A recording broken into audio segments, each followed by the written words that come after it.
out bright and above room temperature.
Good afternoon. Welcome to the special meeting of the Escambia County TDC.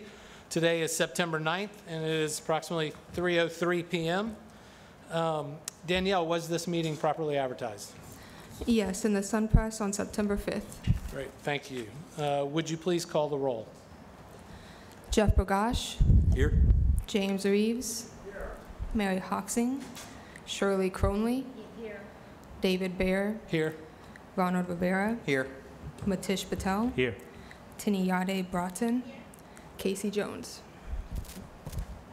Great, we do have a quorum. So this meeting is now called to order. Thank you.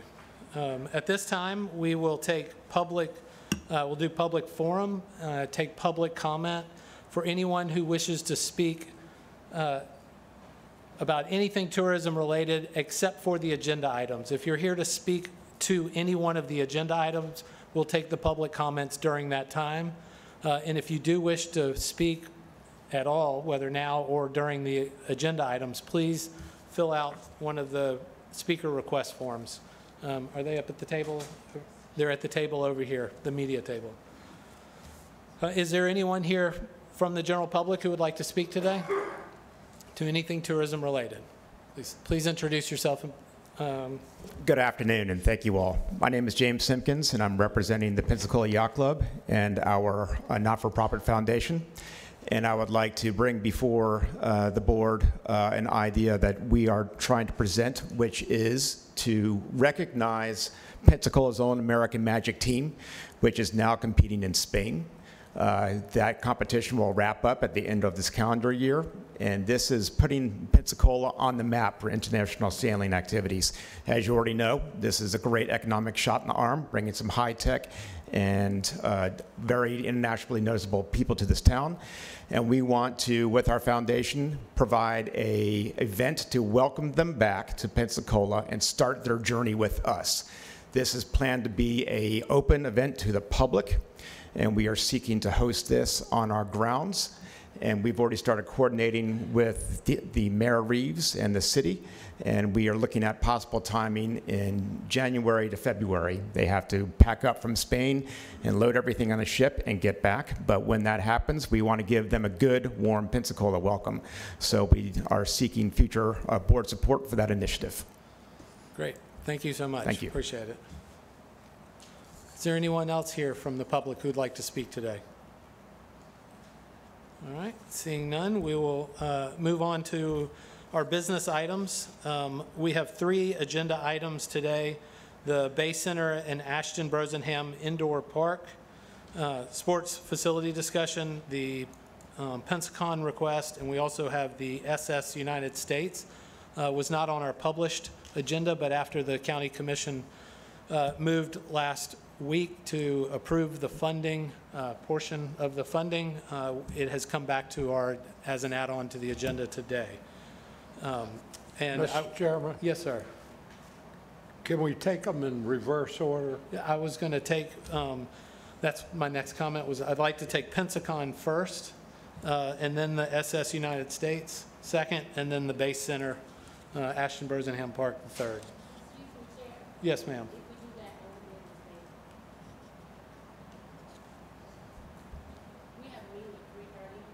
Yes, ma'am. Can you speak into the mic? I can't hear you.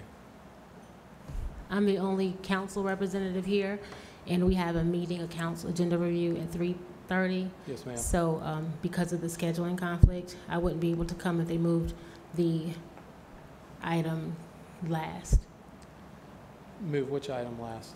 The one you all just mentioned, Bay Center. You want to move it last? No, or I'm you saying do I not? wouldn't be able to still be Oh. here. The reason I was trying to move it to the last was because we had these other 2 items at our last meeting, and because our discussion on that Bay Center ran long, we did not have the opportunity to discuss those other, and I think those 2 items will be a lot faster than the last item, and so I wanted to move those forward. Okay, well, just know that if you move it, then there will be no city representative present. Okay, thank you. Does anyone else object to the reordering of the agenda?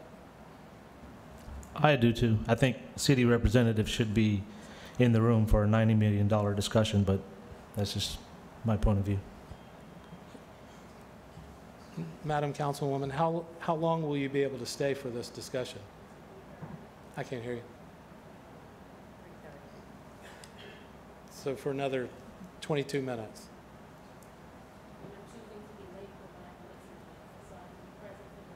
Will you turn your microphone on, please? I said I'm choosing to be late to the city council meeting so I can be present for this discussion. Okay. Well, in light of that request, we will keep the Bay Center Ashton Brosenham Indoor Sports Facility first. Are there any speakers here? I don't have any speaker request forms for this item. You did fill one out? Come on up, Ted. Will you give those to Danielle, please?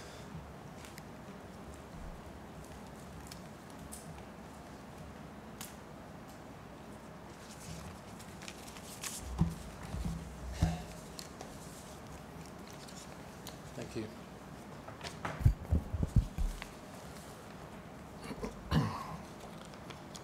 Introduce yourself, please, sir. Ted Ent, 15 North Sunset Gulf Breeze. So on the agenda item that we're discussing currently, the study that was provided to me says that for this project to be successful, there should be stakeholder support. I want to quote from the study that was provided to me by the consultant from the stakeholder political support section. Destinations that are successful have political support from a variety of public and private stakeholders that prioritize sports tourism as an economic generator. These include local and state governments, local leagues, collegiate athletic departments, DMOs, economic development agencies, hospitality industry professionals, facility management, and event organizers. I want to go on the record by saying most of these stakeholders were not consulted before this study came out 2 days prior to the last TDC meeting. In fact, to my knowledge, no current hoteliers or our local DMO or anyone else who generates TDC money was consulted in any way about the proposal of the current location after the study was completed. You guys were told that hoteliers supported an indoor sports center, and that is true, without a doubt. However, the hoteliers that I've spoken to, including myself, who represents Innisfree Hotels, does not support the current location. The study indicates that we're going to spend $4 million in tax money every year to service the bond to generate just $1.1 million in additional local tax revenue after the year that we have stabilized the project. To me, that is just not a good investment. And that's just a guesstimate, because to date, we haven't done any official business plan to support locating an indoor sports facility at the Ashton Brosnahan Center. In fact, there was a previous study that was done where the locations were identified, and the first location was proximate to downtown, and the second location, I believe, was W Street, the old soccer fields. So one of the things I would ask you, and I know several people on this board are business people, for those kind of returns, would you invest your own money in a project like this? Because I can tell you, I, for one, wouldn't.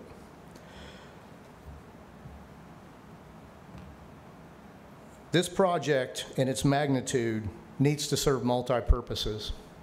An investment like this in a community our size, putting a bond restriction on that much TDT money is a generational thing for us.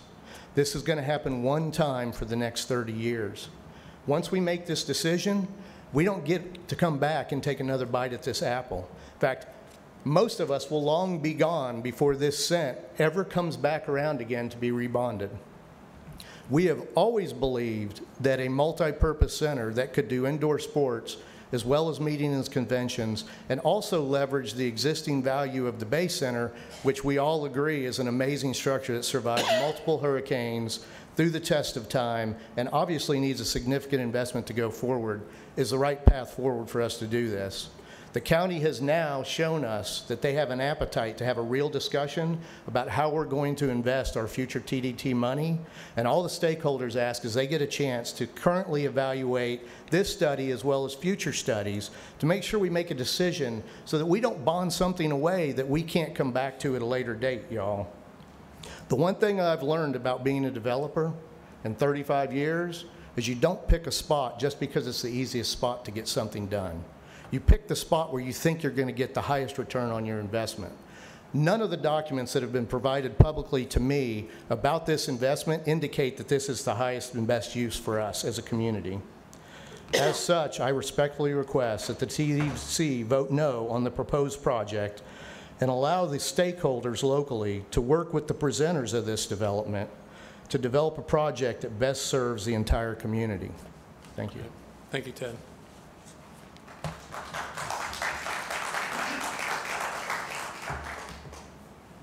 Next speaker is Sharon Gobert.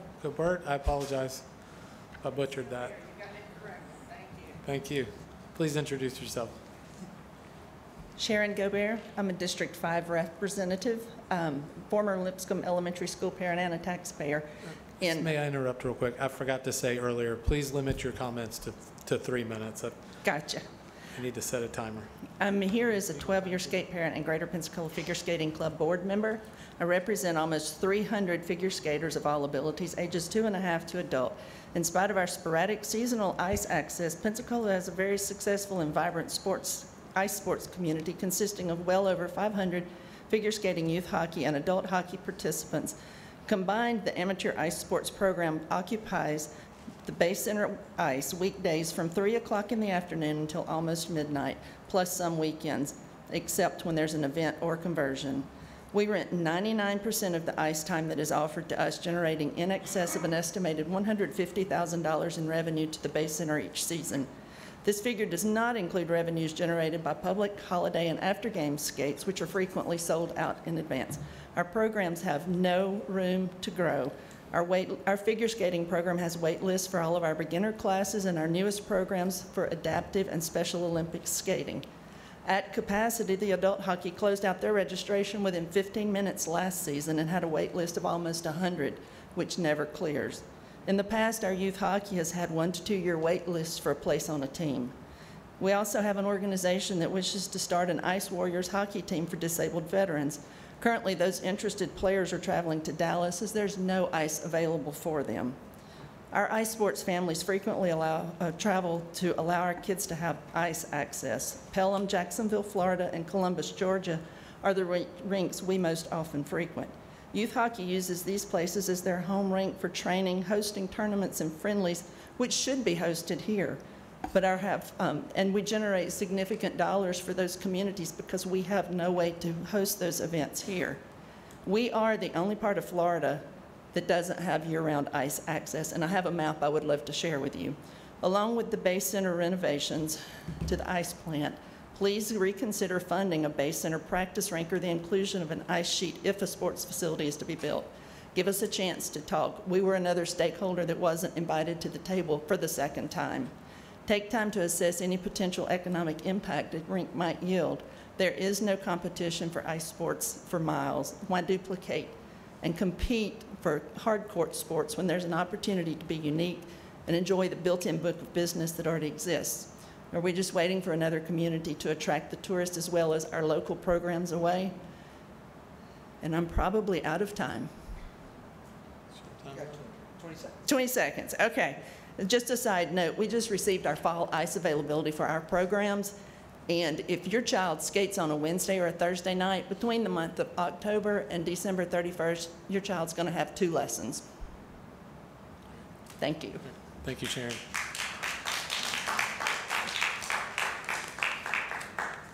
All right, our next speaker is Greg, does that say Banford? Yes, sir. Yes, sir. Please introduce yourself and limit your comments to 3 minutes, please. Thank you. My name is Greg Banford. 2026 will mark the 30th year since I was here in Pensacola. I've been back and forth several times.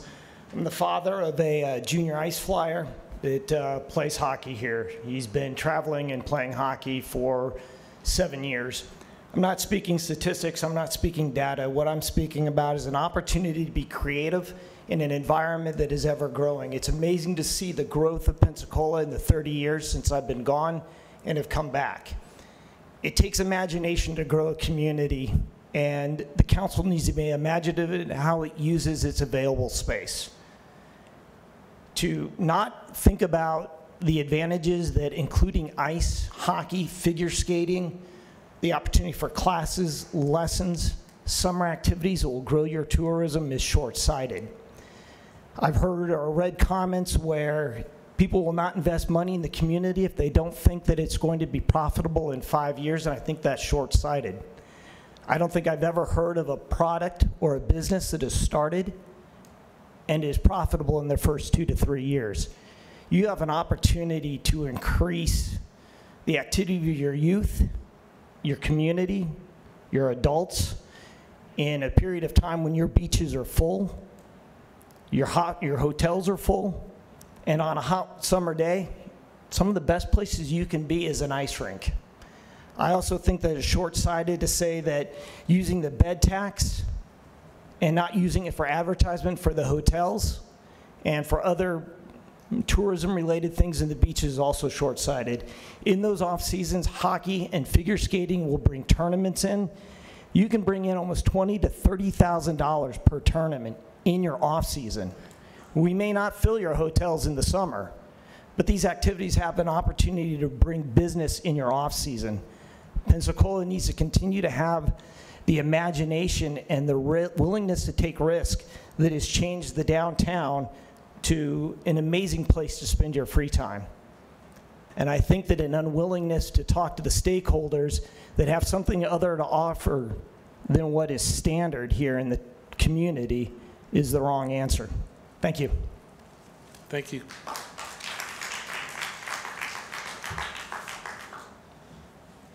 Next speaker, Jen Burkhart.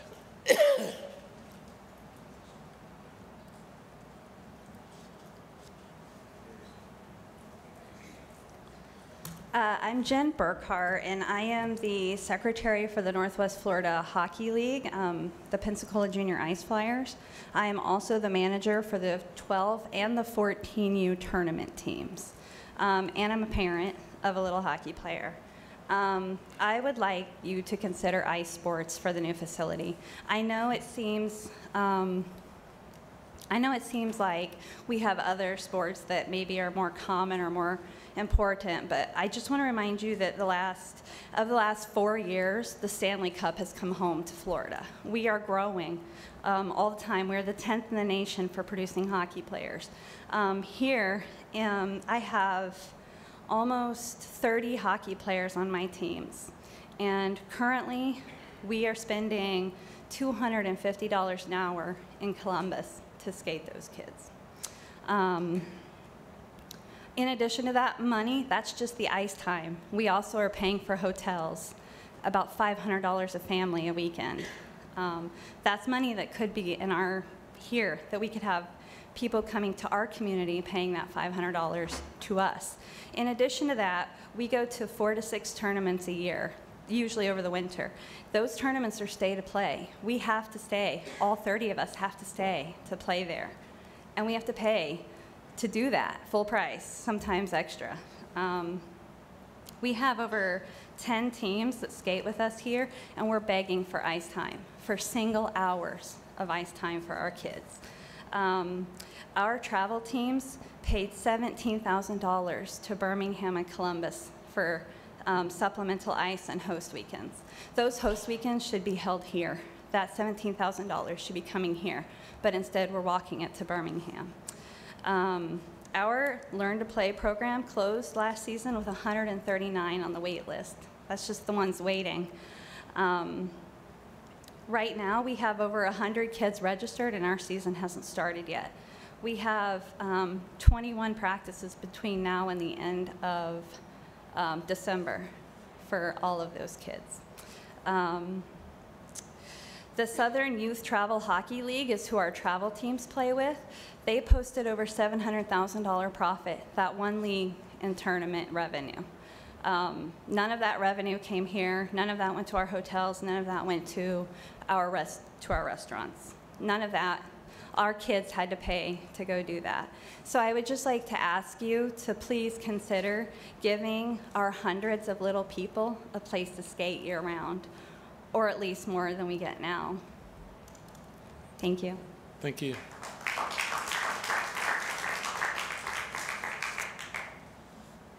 Our next speaker is Frank Lloyd.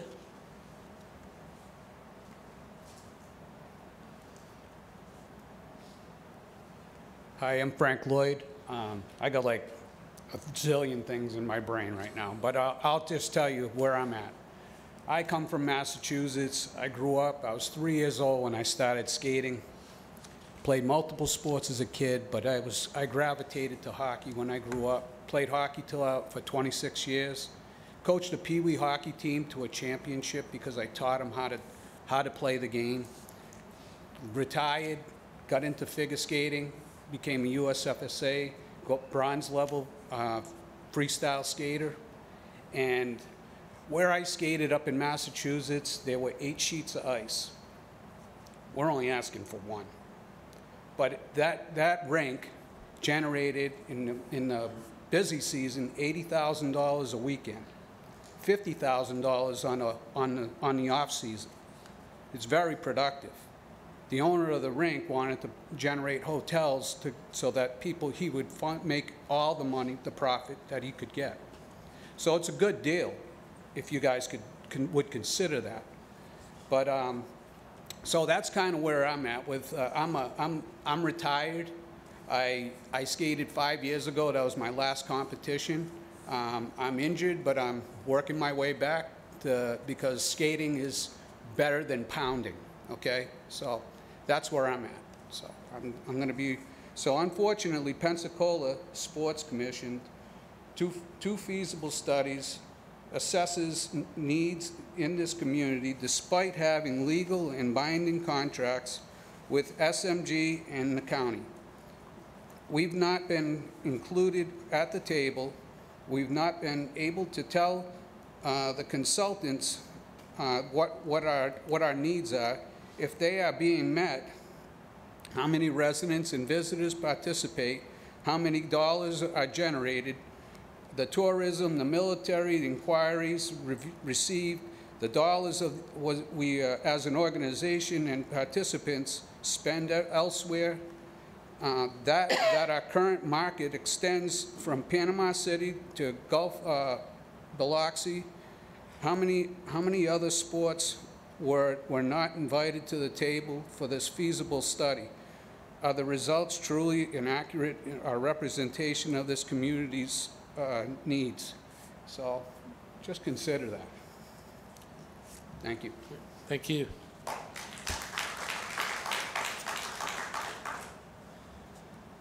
Next speaker is Darren Schaefer.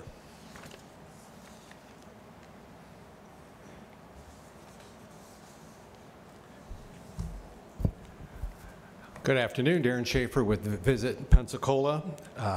I just wanted to come out today, this afternoon, and share how Visit Pensacola shares the use of the 5th cent to do destination development and use that money to either create new facilities or renovate existing facilities that have the potential to generate significant visitor impact for Escambia County.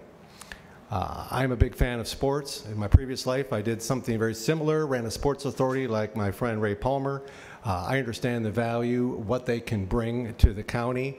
At Visit Pensacola, in our strategic plan, we've identified, however, that one of our immediate needs and opportunities is to provide conference space of size, of 125,000 square feet minimum, to address the woefully inadequate availability of space in our market that's currently preventing existing events to grow, but are really our inability to attract major meetings and conferences to our area. And we've ongoingly developed a list of all the meetings and conference and the meeting planners that we've talked to that can't come here, would love to come here, but can't because we don't have the space.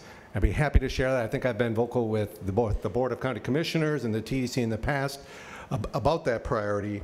And the reason why I'm here now is that when I look at the proposal that came out after the last TDC meeting and looking at how that's to be funded, it is going to effectively use up the 5th cent as far as being bondable.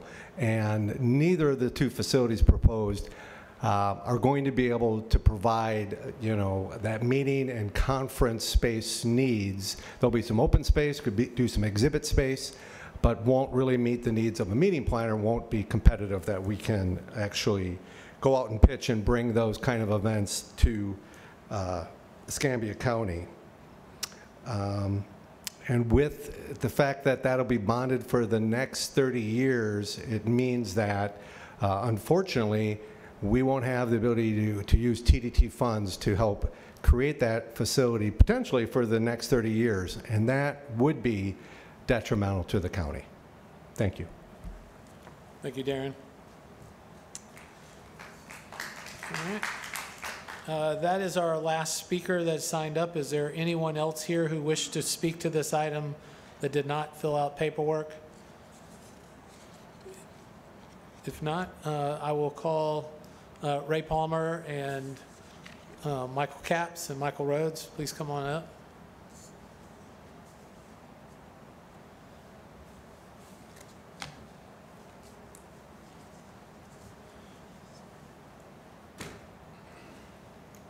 And friends. Thank you. Obviously, we've already made our presentation, so I guess today was really for us to try and clarify any questions other than we need a bigger pot of money, you know, because we can't make everybody happy. And we feel very strongly that of the facilities and the properties that we found, that this one checks more boxes than in the others. Is it perfect? We know it's not. And so we're here to try and answer any specific questions you may have, and then we'll see what y'all decide to do. Michael? Yes, thank you. And thank you, Ray, and thank you, board, for having us back today. As Ray said, we realized maybe this property might not check every box there is, but we feel that it checks a whole lot of boxes. And we've been on neutral for this type facility for 10 to 15 years. I've been here 18 years, and it's been discussed for, I believe, Ray can correct me on this, for 10 or 15 years, and it's been on neutral. And this is a county-owned facility, as I said last time, that does check a whole lot of the boxes. Drafting a few notes here is we were asked to perform a feasibility study to see if an indoor venue would fit on this particular site and determine if there was a demand for the indoor space for sports or special events. The study yielded yes. There is a need for indoor space, be it for sports or for expos or special events. The study deemed that there is a need for these type of this type of space, and it also deemed we were tasked for determining if this site could accommodate this type of a facility, in which the study yielded a yes, that it could accommodate this type. Is it the perfect site? I'm not saying that. I'm saying it checks a whole lot of boxes for this, and it's also a proven site, evident by 4 to 5 major soccer tournaments already at the site, having over 100 teams for those events. So it is a proven site. Again, not maybe the perfect site, I'm not saying that, but it checks a whole lot of boxes that folks will come to Brazaham Park. It's not too far out. Home of the SEC soccer tournament, probably the most elite, high-profile college conference in the country. So again, we feel it checks a whole lot of boxes. Certainly we know it has some challenges like traffic and so forth, which again, the study was very clear that it does present some challenges with traffic, and we feel that we have a way to accommodate that, frankly, just with smart scheduling. The volume of traffic is very high during the school hours. It's not that high during non-school hours, in which we would not have events during school hours. That's just not the case. But again, I realize this is a challenge. This is a tough decision, and again, I think Ray said it best. This is a county-owned facility that we feel checks a whole lot of the boxes in a situation where there hasn't been a whole lot of options come before you, in my opinion. So I thank you for your time. Thank you very much. Thank you. Mr. Reeves? Let me ask you a question. Michael? Yes, Michael. Yes, sir. Have you, I mean, all we can do is recommend, have you discussed this particular proposal with all the county commissioners? The county commissioners were vetted on, well, I say vetted, were given this proposal in advance, the feasibility study, yes, sir. I can't speak for them how the support is, but they were given the information prior to this presentation, prior to coming to the TDC. So you spoke with all the county commissioners? That is correct, sir, along with the school board. So because this is a bond issue, from experience, I know that it's going to take longer than most. So have you spoken to any of the incoming county commissioners? No, sir, I have not. Mr. Stroberger obviously was an aide to one of the commissioners. I know Mr. Stroberger. I've never met Miss Ashley Hoffberger. Okay, I just wondered if that was the question. I apologize. The question was, have you spoken to the incoming ones? Because it's going to go over. I have spoken to Mr. Stroberger, not about this particular subject. Like I said, I've never met Miss Ashley Hoffberger. Okay. Thank you. Shirley? One on the right. There we go, thanks. I have a question. I know that, both of you, Ray and Michael, I know that y'all have spent a tremendous amount of time looking at other sites and so forth. And I know that this is the best site that you find that will accommodate the things you have, plus check all the boxes. Can you share with us any other sites that were possibly considered and why they were not acceptable? Well, we didn't, when we approved, or this board approved the contract for this one, it was specific to this site. Previously, we have looked at the old ECUA property, which ultimately was then sold to Mr. Studer, and then he opted out for a different use. We looked at a facility on the port.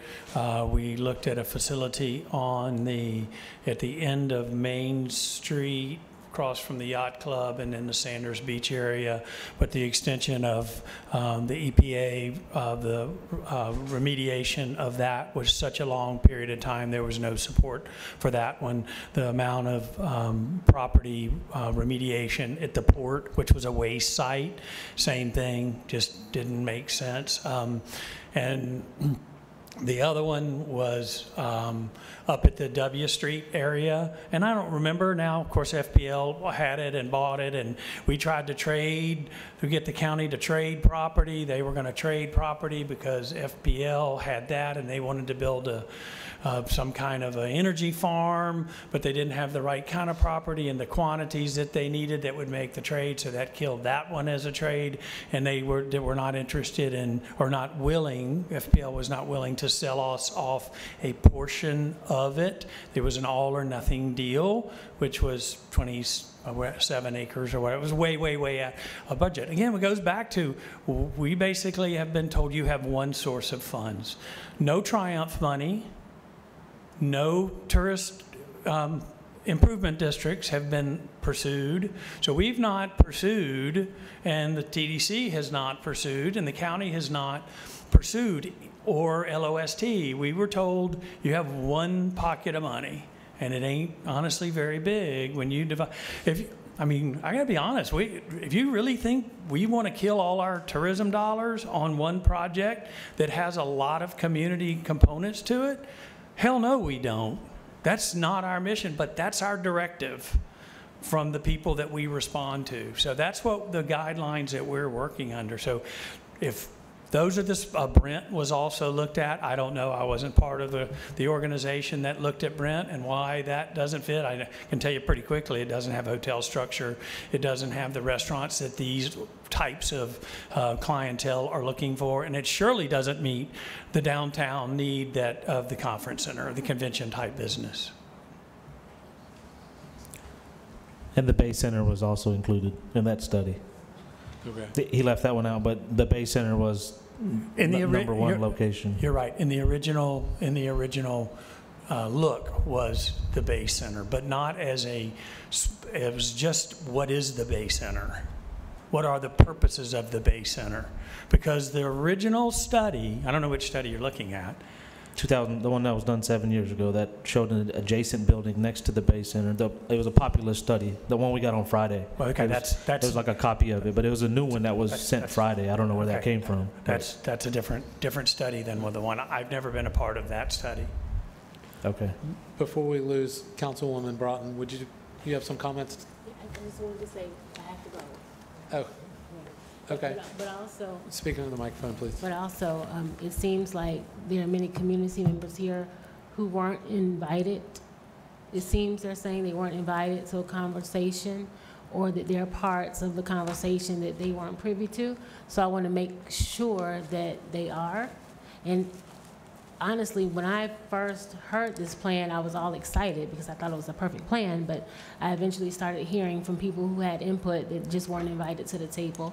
And even the fact that it's 2 members on city council, and I'm guessing Councilman Jones is at city council at our meeting right now, which is where I'm supposed to be. So I would like this conversation to be more open for everyone who's at the table, And even though I understand what happened last time, we ran over, and today we're having this other conversation on a council day where we're the only ones who are representative of the city up here. So I hear you all, and I hope that we can have at least an opportunity to have more of a conversation where the city's at the table. That's all I want to say. Thank you. And now I gotta go. All right. Be careful. Ronnie, were you gonna? Yeah, just real quick, I did have an opportunity. I was the one that kind of asked for the study, and I did read the study. I've actually read it 3 or 4 times. And oddly enough, I wrote out there, right? That's kind of what you should do, is write out there and take a look around. I do have some concerns about the study. The study is pretty clear that the engineering plan has not been done for wastewater treatment out there, or for water treatment out there, rather. Could somebody talk to me a little bit about that? I mean, it says that this approach is conceptual in nature, has not been engineered to details. Could somebody just talk to me a little bit about that and tell me, you know, that's kind of how the conversation started with me to begin with, was the infrastructure. Is the infrastructure there, and will it hold this? The study kind of claims that you know, the stormwater management is just a strategy, and it's not a plan currently. So talk to me a little bit about that. Yeah, again, this being a feasibility study, it was just the initial review of stormwater and engineering per se. And I have asked David Grazel with Convergence Design. He should be on the call via Zoom right now. The CMR department had him on, and I would defer to him to this if possible. Mr. Grazel, are you available? I'll let CMR, before the meeting, they were patching him in to make sure. All right. I can give it a second. I'm here. Can anyone hear me? Yep. If you would speak up just a little bit, it's hard to hear. Sure. Thank you. So, yeah, I mean, basically what you both said is correct. We did a conceptual stormwater management plan, but not a detailed stormwater management plan because we don't have a building design yet. It would make sense to do a detailed stormwater management plan once the building has been designed, but it doesn't make sense to do all the engineering at this point when there's, you know, not yet a building design. Having said that, I feel very confident that with the various stormwater management measures that are proposed in the feasibility study that were worked out with our civil engineering consultant, OWN, that we can very readily develop a stormwater management plan for this site that meets all the county and state criteria for treating stormwater on site. I don't think that's going to be the thing that derails this project. Okay. Thank you for your time. Thank you. Thank you, David, and stand by. Please. I'm here. I got a question for either one of you guys. So I know, Ray, you mentioned to me that there's like a committee that was put together, and just now you said that this location was the only location that was there was no really site survey to say, hey, which locations are ranked 1, 2, 3, 4, 5. Who decided on this location, and who made that call that, hey, let's only study this location and not look at the other ones that were on the list before? Because if I read the one 7 years ago, and this wasn't even on the list at the time, and somehow it surpassed all the rest of them.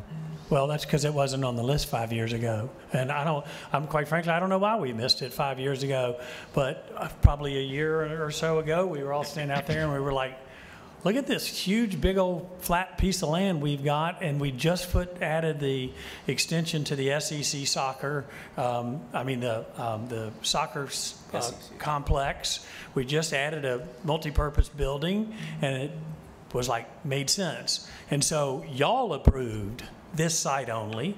When you approved this study to be the engineering and feasibility of putting this building on this site, we did as a group. This is what we brought to y'all with the proposal, with the budget or the bids, and said, here are our bids for doing this. So we did this as a group, as this was the site that we said, this is the site we're gonna go look and see if it works. So why wasn't the tourist industry included in this particular involvement, and the other stakeholders that feel like they've been taken by surprise?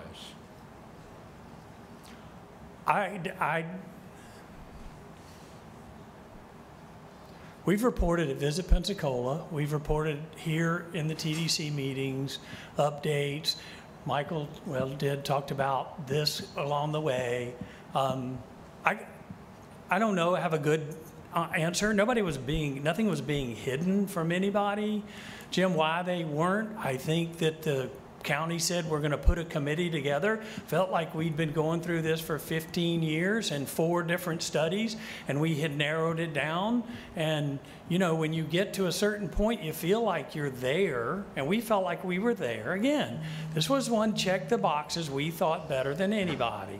And we still think it checks more boxes than anything that we are aware of that's affordable, that the county already owns, and still feel that way. And so the county put together a committee of mostly county employees and myself to push this next venue study, and it seemed to be the right thing going. I mean, there have been reports at Rotary meetings, we've told the story, and nobody said, oh, we're not, this is what we're going to do. We know we're supposed to build an indoor venue because that's what the community has said we need. I know they want ice. I know the pool people want a swimming pool. I know BMX people that want a BMX track. I mean, we have a lot of requests and a lot of needs, but we don't have a lot of money. So this is where we ended up today. That's God's honest truth, and I don't think anybody was intended to be left out, and I think information was out there. Again, Michael Capps made a presentation a month ago for 60, 70, 80 million dollars, and Jim, you questioned him, why aren't you asking for it all today? And he said, well, I was told not to. So we're following the directives of our leadership because we answer to you guys. So how did you decide to put the 2 bond issues together? We have talked a number of times. Come on down, Stephen. Yeah. Yeah, I was going to just say, I was trying to push them together because I didn't want one to cannibalize the other, because I thought that both projects were very important and that it'd be important that the TDC see them together. Now, And if you read the study, in defense of you, Ray, real quick, if you read the study, some of the sports that's over there, it appears in that study, could be translated out there. It appears that there's a couple lines in the study. Again, I've read it 4 times already, 160-something pages, oddly enough. So it looks like a little bit there, but I don't know that there's enough to grow on there. I think that's my concern. And that's what I said last time. Why don't we talk about these separately? But back to Stephen. Stephen. To answer the question on the bond issues, so certainly you can do multiple bond issues, but it's also going to cost multiple dollars. So you're doubling the cost of the bond issuance, you're doubling the cost of the financial advisor, you're doubling the cost of we totally agree. Bond counsel. We totally agree. I just wanted to know why they were added together, and so I finally found the guy that's responsible. Sure. Sure. I get blamed for lots of things, so, Yeah. but that's okay. But ultimately, as the finance director for the All county. I'm saying is, to me, if you're going to have the bond issue and you're going to do something for the civic, why doesn't the civic arena get the high dollar and the other one get the low dollar, instead of doing it half-assed like we're doing it? We need $40 million for the civic arena, but we're only going to finance $30 million, So ultimately, so I will not use that same word, but what I would say is each of these projects have documentation to support them. That is what has come forward, whether it's the roughly $43 million for the Base Center with options on how to get there, as well as the up to $60 million for the Ashton Brosnahan. All I want to know is that the guys that have to make the ultimate decision, meaning the county commissioners, have made the decision that the new facility is more important than the civic center or if that's been made at the staff level. I don't care. I'm not upset about it. I just want to know, has the county commission made it, or is that something that the staff made? Sure. Well, I certainly, Commissioner Burgosh is here, and I certainly don't necessarily want to speak for him, but I believe that the board is certainly supportive of the Bay Center project, and we are currently working on the Ashton Brosnahan project for full support for both projects. Commissioner, you had some comments? Yeah, absolutely. Look, when I got on the board in 2016, even then, the Bay Center was woefully inadequate, deficient. We have problems with the ice plant going out. We've had the chiller go down right before big concerts. Michael Capps is here, he knows. He knows the whole story. Cindy Pennington and I went back and forth. I brought multiple proposals to the board. There's a measure of satisfaction here if we can get this done, because we've had a bulia. We've had so many different presentations. We've had outside groups bring very, very good presentations with funding, financing. This makes a lot of sense. Even getting that 5th cent was a Herculean effort. Remember, there's a lot of people didn't want that 5th cent. That 5th cent's a godsend. It's going to allow us to do what we need to do with the Bay Center and create this amazing facility for kids, for groups, for sports. I mean, at one point we were going to do it near the Bay Center. That would have been great. We were going to do it across from the Maritime Park. That would have been fantastic. But none of those things came to be. There was always something in the way. Here is a facility that is already the home to multiple tournaments every year. My daughter played soccer, travel soccer. I've done dozens of tournaments at Ashton Brosnahan. Great facility. This is a good project. I'm going to strongly support it for the time that I have left. But and I think Michael Capps is here. We should ask him. Obviously, I was also a little taken aback because I know all the money that is required for that facility down there. And there's a lot of things we want to do. But I see in the study we're going to take care of a lot of those issues. And if it checks the box, I think now's the time to do it. We've studied the problem for at least 8 years, right? So we've got the 5th cent, we've got the ability to bond it, we can do 2 worthwhile projects, and we can really move the ball forward. So, these decisions are big decisions, but I feel like there's support on the Board of County Commissioners for this, at least, for the next couple months. I don't know about after that, but if we want to get something done, I think now's the time to get something done. Thank you, Mr. Chairman. Thank you. Any other comments? Yes. Yes, sir. I will say the 5th cent, yes, there was a lot of pushback to get the 5th cent, and this is exactly why there was a lot of pushback, with the fear that you have this 5th cent and now everybody thinks, oh, there's a huge pot of money that we can go out there and just waste. Making a smart decision with that 5th cent, using it wisely, that's what's important. And I think we're rushing this thing, and like you said, you only have a couple months, so I understand why county commissioners feel like they have to rush this through to try to get it done. But when you rush, you don't get it right. I think we need to slow down. All the stakeholders need to be at the table. This is out at Ashton Brosnahan. PFC, the folks that run the soccer club out there, they haven't even seen the study. I talked to coaches out there. They thought they were going to have an indoor soccer stadium, and I told them, no, that's not what you're getting. And actually, you can't expand soccer anymore. And they're flipping out. There's people that live up and down 10 Mile Road. They don't even know that this is coming. Michael Rose just said that on the weekdays we're not going to have tournaments out there. My daughter plays soccer out there on Saturday morning. So are we not going to have tournaments on Saturday mornings? I have a video I can show you guys of Saturday morning what it looks like down Ashton Brosnahan. The parking lot's full and everybody parks along the side of the road all the way down.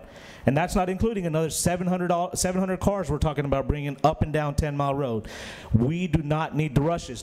Do we want it? We all want it. Does our community need a new sports facility? It definitely does. Nobody's arguing that.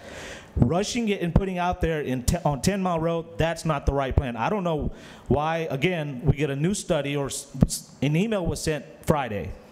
And it shows, again, a populous study goes back, and somebody said it's updated from the one we had from 7 years ago. And it shows, again, the best place to put this thing is at the Bay Center. Redo the Bay Center, put a second sheet of ice right outside the Bay Center so that we can have other uses for ice.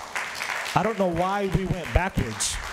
And we're going backwards, and we're doing it without including everybody at the table. I know, like Ray said, we can't get 10,000 people at the table, but we can put a committee of folks together to come to the table where everybody, if it's not everybody, it's 90% of the people will say, well, we made the right decision. Did it take a little longer than we wanted? Yes. But is it the right decision? Putting it out on 10 Mile Road, yeah, you may leave a legacy, but you're going to leave a legacy for the next 30 years where people are going to not be happy with the decision that was made. So I really hope this board takes into consideration this is a 30-year bond. This is a big deal. We do not need to rush this through. If I might just respond to that, Yes, and I appreciate the passion, but I would simply go back to the point. This fifth penny didn't exist, and when we got the fifth penny, the agreement was for the first year we were going to put it in advertising. And then that money was going to be set aside for the Base Center. That was the agreement. And that's what the Board of County Commissioners has done. We've segregated that fund. We kept our promise the first year. We put that all into advertising. But, I mean, in many respects, this is found money because we never would have had the fifth cent. And now we have the ability, with the bond market being what it is right now, to take, well, of course, but there's a lot of, but the yield curve has inverted again. A lot of people believe that this is a good time to do it, intelligent people that understand. And again, this is found money that we had. I'm not opposed to a second sheet of ice. I've heard a lot of people ask for that for a long time. But again, like Ray points out aptly, there's an unlimited amount of want and there's a limited amount of funding. But the fifth penny was always going to be to improve the Base Center. That's what we got it for. So if we can do that and then do this, because the problem with the field house and the indoor complex was where we were going to get the money from. Now we've got the money to do both. But there, look, the porridge will always be too hot or too cold, and it'll never be just right. But we would have never had this money, Mr. Patel, with all due respect, had we not pushed the fifth cent. And the fifth cent was always supposed to be for this facility. I'm not arguing that. What I am arguing is that using it properly is what I'm arguing. Let's use the fifth cent so that it's not depleting TDT funds for the next 30 years, so that it's driving tourism 5 days a week, 6 days a week, not 2 days a week. That's my problem. We're talking about putting this facility out there on 10 Mile Road, sure, and the plan shows we're only going to use it 2 days a week to drive tourism. And on Saturday mornings, it's not going to work from 8 to 12. So now we're down to Sunday. Let's bring in tourists on Sundays only. That doesn't make any sense to me. It has to make sense, and we have to drive revenue. We have to drive tourism to Pensacola 6 to 7 days a week. And if it's available on other times, then it does make sense for the community to use it. But it's got to have a better business plan. This has no plan. Any other comments from council? No. What are the wishes of the council today? Are we looking for a recommendation to send to the board, either approve it or decline it? Is that what we're looking for? I think send it to the BCC? Those are our two options, yes, right, sir. So, I mean, you know, I've been around a while. It's like a windsock. I kind of get a sense that there's a couple folks that don't want it, but I'd like to hear, Shirley, what your wishes would be. I mean, and Mr. Chairman, I haven't heard from you on this. Shirley? Yeah. I definitely know the need for a sports complex, and I know the need for the Civic Center or the Base Center, the improvements there. I wouldn't mind considering if we're going to bond something to get, I know we can't get everything that the Base Center needs, but upping it to get a greater portion. I do feel, I do appreciate the people that need more ice. I'm not sure that, you know, the budget allows for that to be able to do it. I have no idea if it's a $10,000 deal or a $1.5 million deal, which changes things sometimes. So I'm a little complex as to, I would love to see it at the Base Center. That was, when I was back in the hotel business and the Hilton was built, that was the plan, an exhibition hall behind and on the other side. Now I understand that property, it's tech property, and we don't have that available. So I trust that the people that have looked into this have tried to figure out the better site available, and it seems like Brosingham is the site.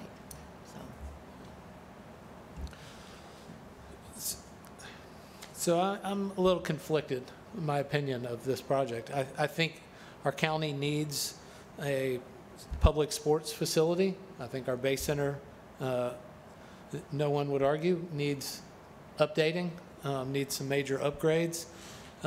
Personally, my desire would like to see them together. We have the 9th Avenue side parking lot. Unfortunately, we've got the I-110 spur that goes to Gregory Street that wraps around, but I'm told that the feds don't care about getting rid of it if the county wants to pay for it to get rid of it. If we can get rid of it and we can blow out that wall of the Bay Center and expand to have a facility that not only has the capabilities for the indoor sports complex, but also is large enough to accommodate, because it's opened up into the floor of the Bay Center, to accommodate bigger events like convention hall. You know, I mean, I don't know how big the floor is at the Bay Center, but if you add another 75,000 square feet to it, maybe you get to that 100,000+ square feet. It's in the heart of downtown. We could, I mean, obviously you get rid of half of the parking at the Bay Center, but then a parking garage could be built using other funding sources, not tourist development tax, but maybe local option sales tax, or, you know, find grants, whatever, wherever the funding could come from. But that's just always been my sort of idea of making that downtown location. But looking at Ashton Brosenham Park, it's already a sports complex with a very successful venue with great events that go on there. We've got just 1 mile down the road on 9 Mile Road, the John Johnson Park. That could be more of a destination for sports if we did it at the north end there, between the baseball, the soccer, and the indoor complex. I mean, it's just, that's why I'm a little conflicted. I mean, I think we could do more. Could I ask the commissioner a question? Yes, sir. If you'll wait a minute. Thank you. I think we could do more with the Bay Center with a bigger investment there. Of course. I think the plan that Michael presented for the Bay Center improvements is a huge improvement. I think it's a game changer. I really have a lot of questions of how do you operate when you're busting out seats and, you know, and concessions and do all that stuff. I don't know what, I'm sure Greg's happy with it, but, you know, I don't know how that all works, but that's not for us to figure out. That's for you guys to figure out to keep it operable.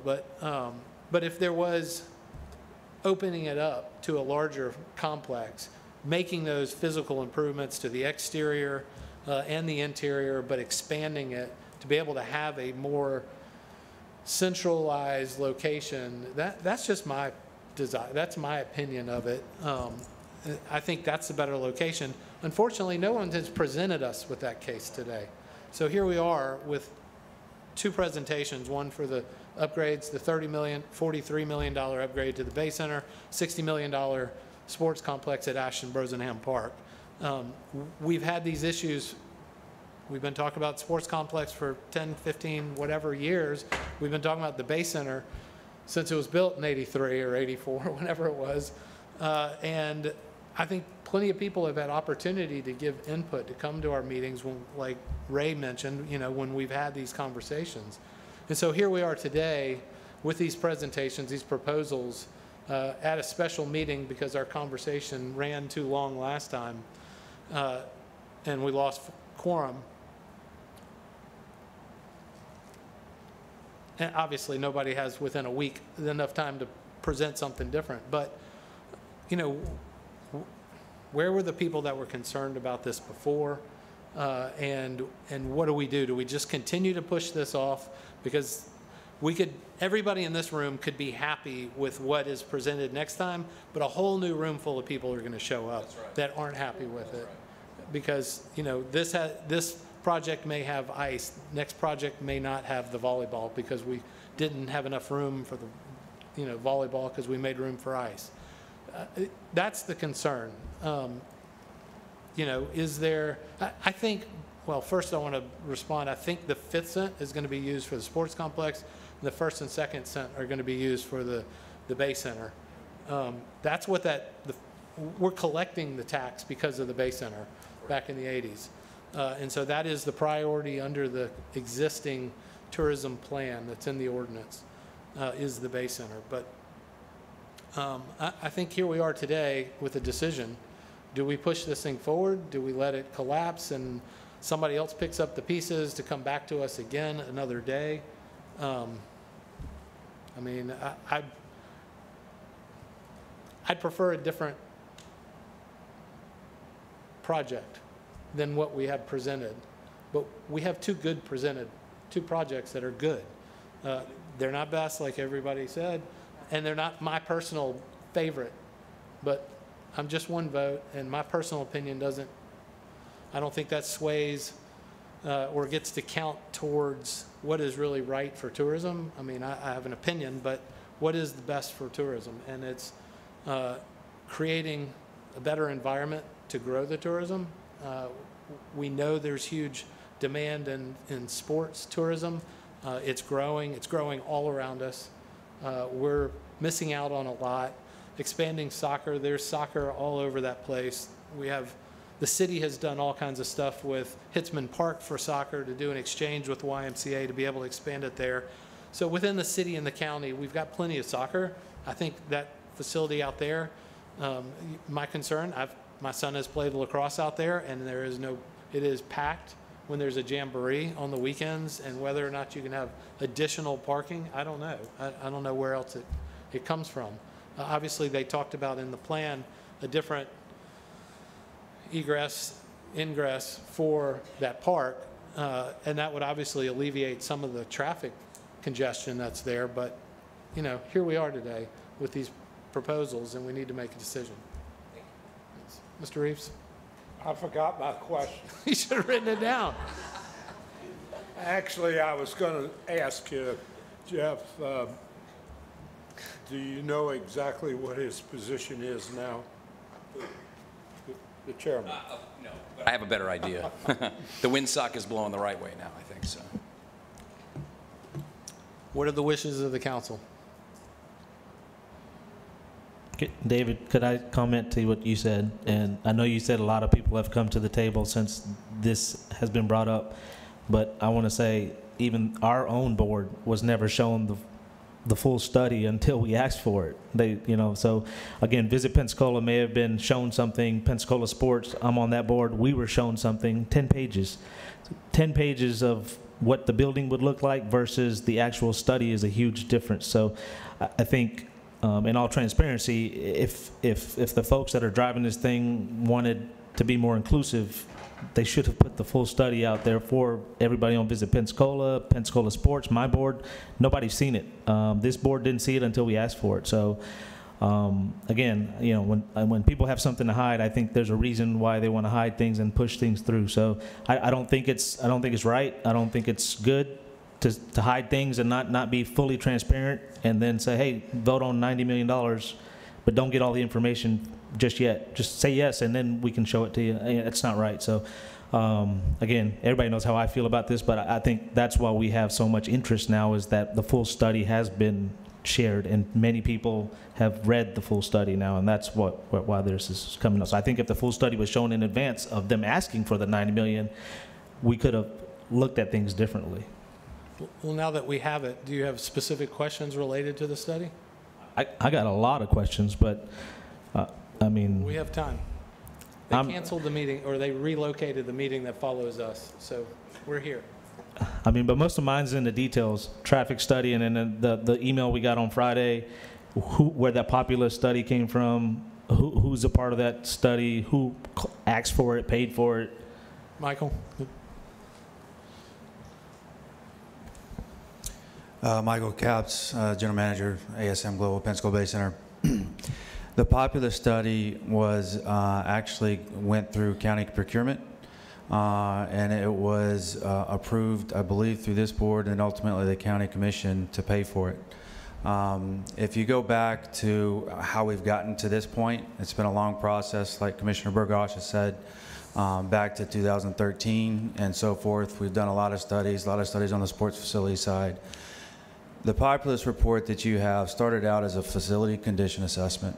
It was to determine the condition of the Bay Center and what needed to be done to continue the useful life of it into the future.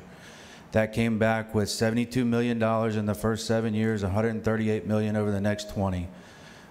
There was no appetite to put that kind of money into the Bay Center at that time. We did further went into it. Part of the facility condition assessment was to ask Populous to return back some concepts of renovations.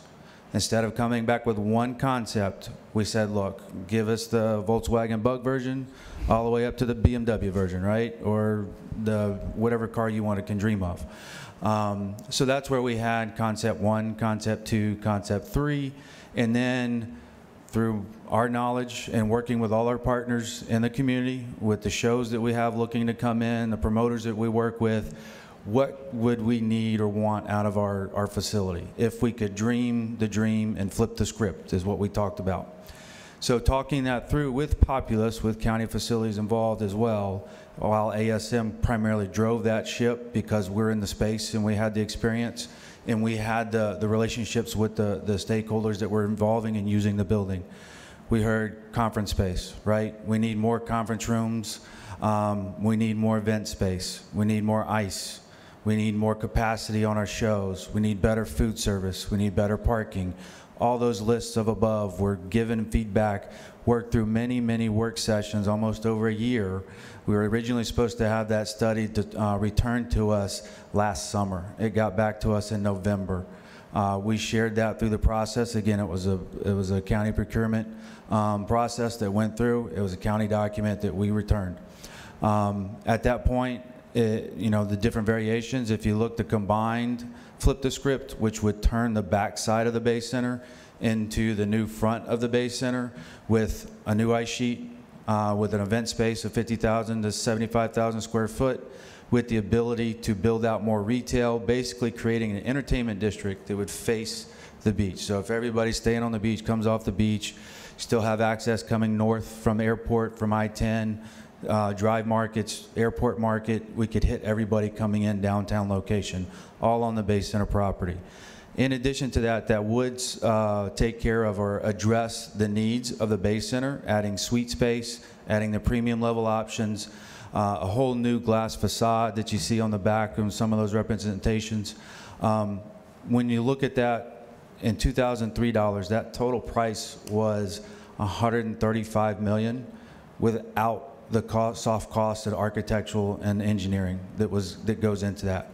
Fast forward and track that, and you see one of those sheets that was in the backup with the escalation that shows you everything. If we were to build that in 2025, that total cost is $205 million. So at that point, when we brought all those and had the discussions and looked at the ROI on what that would bring back, direct dollars, we're not talking about economic impact, but direct dollars of how it would impact the Bay Center bottom line, it still didn't help tell that story to the degree that we felt it could get support. So at that point, we went back and amended the FCA with Populous, where we refined a concept to what was delivered recently to you.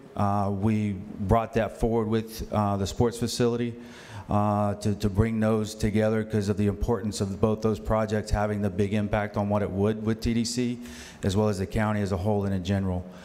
So that's how we kind of got to this point, and hopefully that answers your question. I'm sure you probably have a lot more, and I'll be happy to answer those here today. We can set up different individual sessions. I also do have our ASM corporate team with Grant Hall, who's our business strategist. He is actually involved in projects across the country with ASM. Those projects that I referenced last meeting, where we've come in and $550 million with New Orleans, $50 million in Arizona. He's been involved in looking in those from the ground up, from construction to not only, okay, we build it, what is it going to do? How much revenue are we going to generate? How many shows are we going to get? What's the ad that's going to come with that building or renovation? And then Jason Bray is our regional vice president. He oversees our region with a number of buildings throughout the country. He sees the same things and deals with the same things that we deal with from an operations standpoint, and looks at the strategies on how do we make these buildings work better for our clients and our communities. Thank you, Michael. Yes. As it sits now, Michael, with the calendar of events that you guys have, how many open days or how much business is misplaced? Like, for example, Darren comes to you and says, hey, I could use this space for XYZ. Do you guys look at how many days it could have been used for a different, or how many days are even available for some other use besides, hockey or basketball, or. Absolutely, and I'm sure we don't track it like Darren does, but we do have continual conversations with his staff. They get leads, we get leads, we work together to try to see if we can get the conferences in. I would say, prior to COVID, it was little to none. We weren't really getting a lot of calls, we weren't getting a lot of interest. Post-COVID, it's been about 6 to 8 shows, events a year that we haven't been able to do it because of space, or we've already been booked.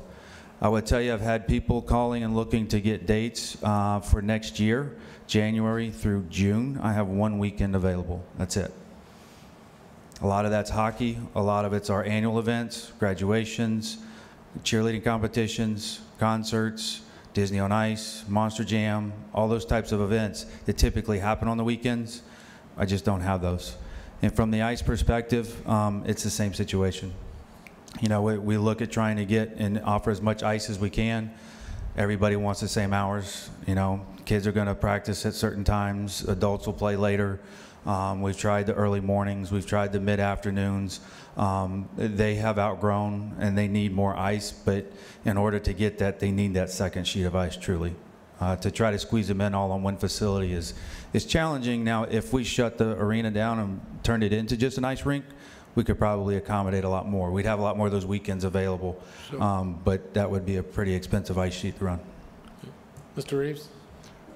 So you heard the people that supported, I guess, another piece of ice. What would that cost to do what they're asking, that one piece of ice? What would that cost? That was in the study, and I'm sorry I don't have it pulled up. I think it was right around $2.5 million for that ice facility. That was in concept 4. That had the event space, and it line itemed out how much that event space would cost. And these are conceptually, and again, keeping in mind that $2 million is going to be escalated by 10% plus another 30% for architect, engineering, and soft costs. So roughly, I would say maybe in the $5 million range.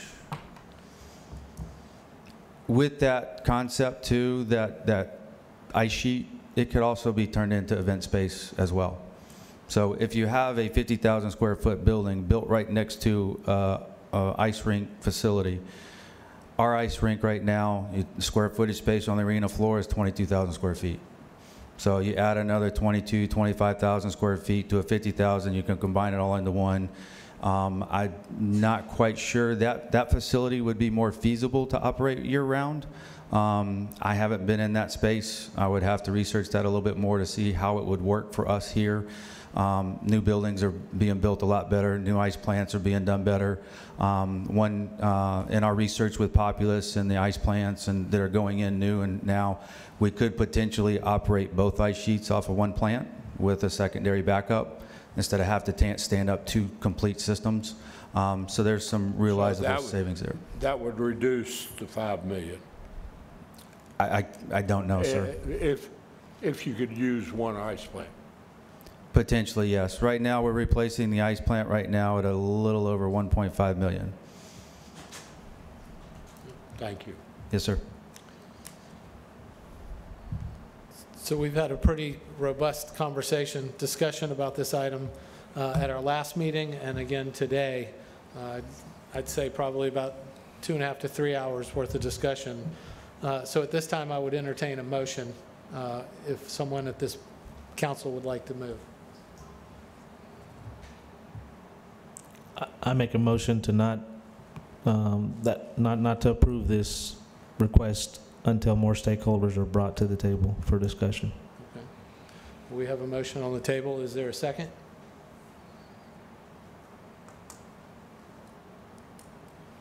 Hearing none, that motion dies. Thank you.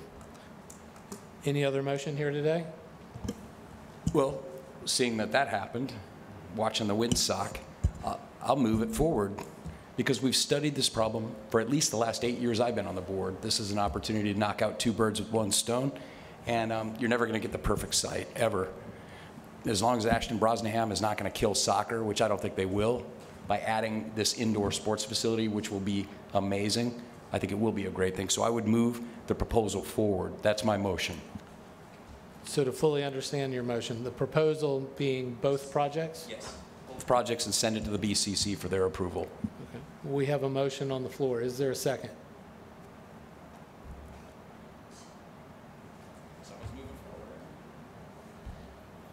I'll second it. So we have a motion and a second. Is there any further discussion? Yeah, I Shirley? got discussion. Oh, okay. Shirley, go ahead. Okay. Oh, sorry, Shirley, it's your. Okay.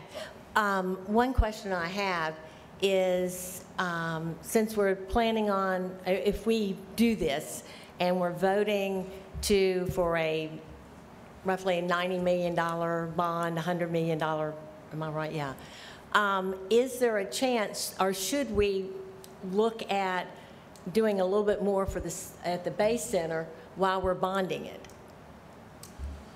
Come on down. Or, which is my follow-up, Shirley, which is, again, I'm going to move towards, if we could split it, I mean, that's,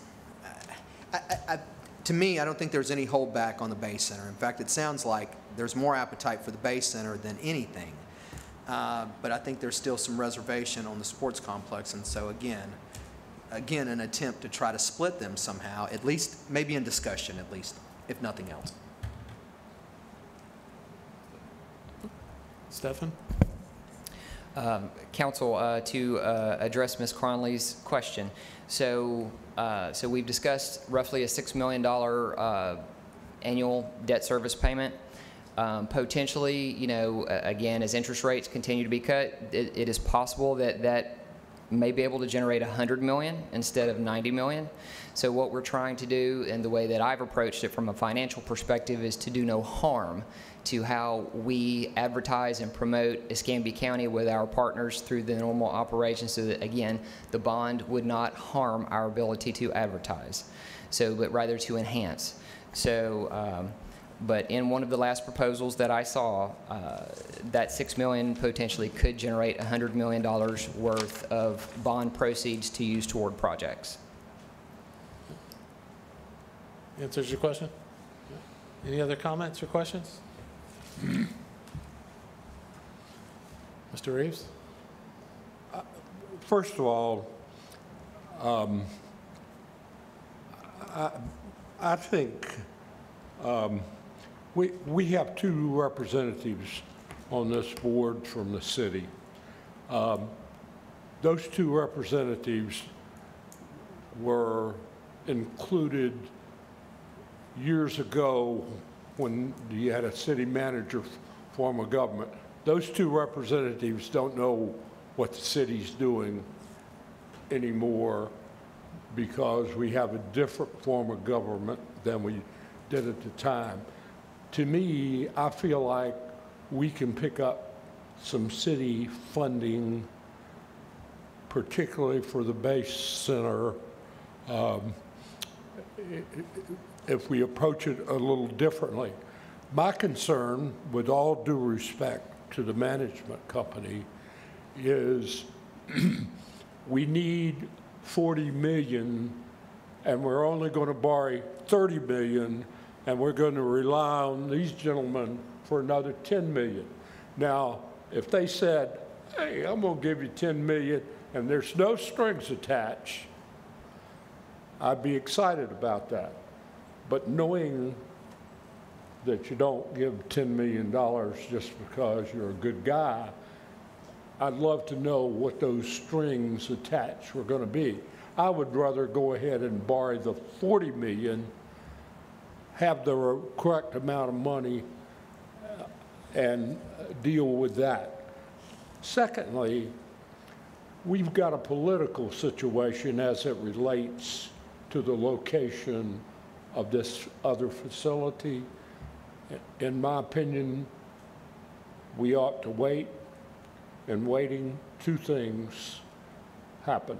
A, everybody who's important to it gets a buy-in, and B, just like he just said, theoretically, interest rates are going down. We're waiting for that shoe. We're waiting for that shoe.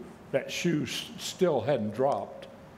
And bonds are going to go way down, in my opinion, not being very intelligent, but having done a few in my life. But I just think that we ought to say we're all in for the facility that is being proposed, that we're 100% in for that, that we think we ought to adequately fund the Base Center, even if we have to get some other sources from the city. We're all in for both of them, but we want a little different arrangement. And quite frankly, if we had a different location, I think we could get more participants in than we have. But I don't want to discourage the spirit of unity, harmony, and cooperation that has occurred among these three entities. I just don't agree with the location, period. And so I'm not going to vote for the motion. Okay. Any other comments, questions? Well, we have a motion on the floor, a second. No further comments. Call for the vote. If you would, please, Danielle, call the roll. Jeff Bergosh, Yes. James Reeves, No. Shirley Cronley, Yes. David Bayer, Yes. Ronald Rivera, Yes. Matish Patel. No.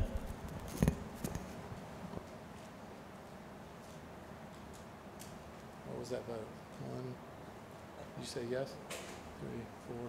So the motion passes. Thank you.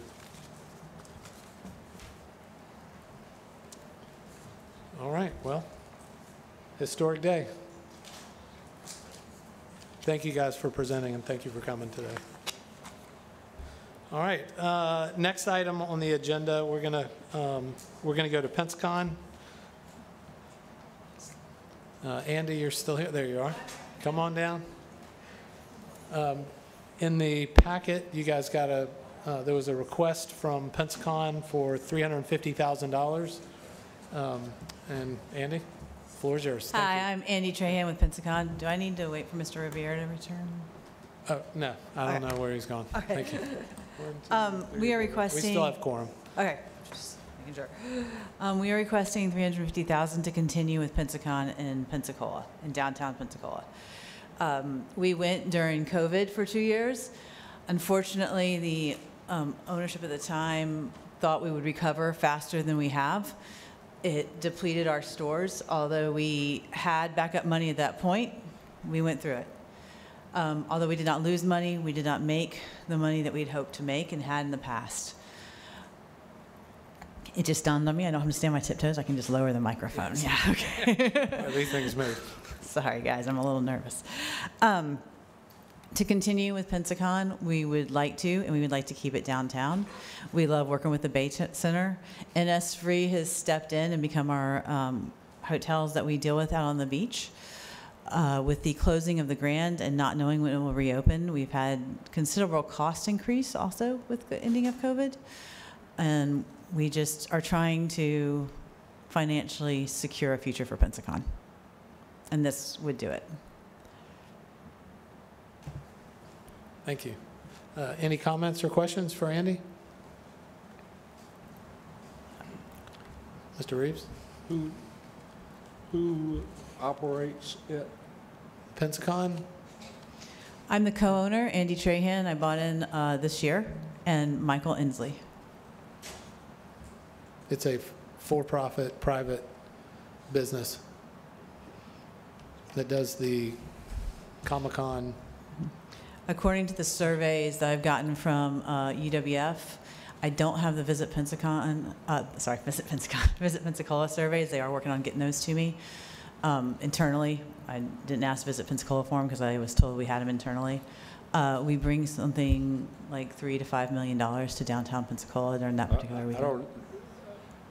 But has she followed all the protocol? She Yes, has sir. filed, yes, sir. She is, well, Stefan just left, but maybe he'll be back. But I believe she's filled out all the application process and come to us for this request. The request, part of our process, it comes to us before it goes to the county commission.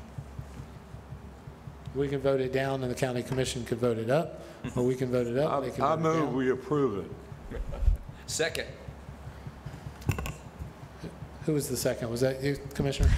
So we have a motion and a second. Further discussion? Yeah, I think, Yes, please, Shirley. I think Pensacon has been proven over the years how it really truly puts heads in beds, and it's been a successful event. So yes, I would support it. Thank you. And Mr. Patel, just so you know, 811 nights in 2020. In I have a February couple 20. questions. Just Okay, yeah, go right ahead. I think I'm ready for you, but I'm not making any promises. Okay, no problem. You guys used to come to Visit Pensacola Grant Committee? And under previous ownership, yes. Yes. And then that previous ownership, my understanding is one of them was arrested, and then we continued and got the grant, and then COVID hit. And we did continue during COVID, and it affected us.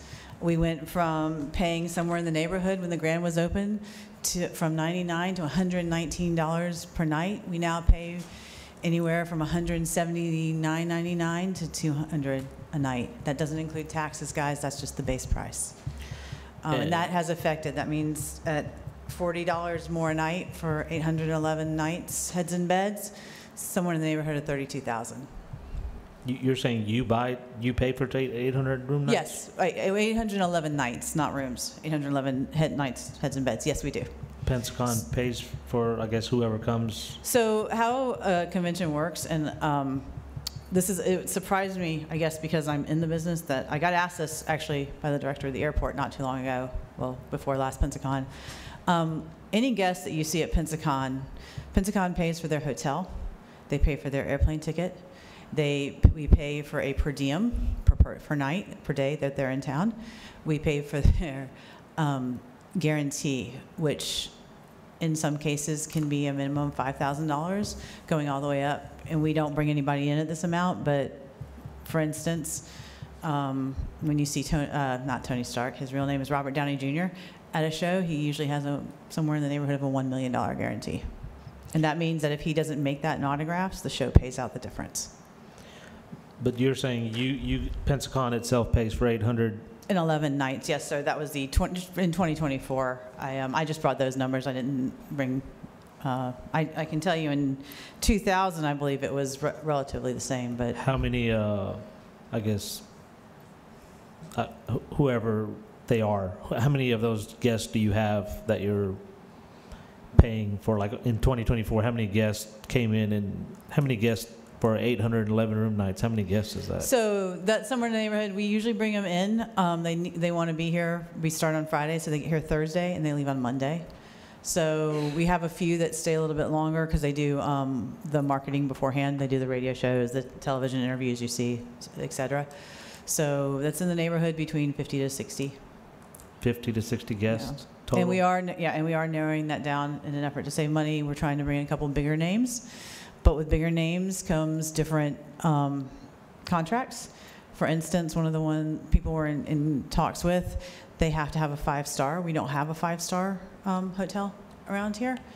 So they are willing to be in a 4-star as long as there are other, like on the beach, has to be a suite. A suite has to have 2 separate rooms that have a door. To bring those guests in, though, that will bring more people from out of town to stay longer. We need to spend a little more. Okay. And I know you used to request $50,000 from Pensacola, Visit Pensacola, and now your amount's went from 50,000 requests to this 350,000, what's the jump? The jump is anything from the $40 more a night in hotel rooms to, and this is by no means a criticism of anything, an airplane ticket, a first-class airplane ticket used to average between $500 to $700, now averages between $1,200 to $1,500. We actually affect the price of an airplane ticket. If you've ever had to fly out of town the Sunday of Pensacon, you probably can't find a flight out, or the Monday after it. We actually book that many flights, just us. And that doesn't include our fans. I do actually, we've started collecting, one of the things I asked for last year and the year before is we've started collecting ticket information by zip code to make sure that we are bringing and marketing and knowing where we can market to. Last year, and the marketing person has changed, we worked with the airport on who had direct flights to Pensacola and marketed to those gentlemen also.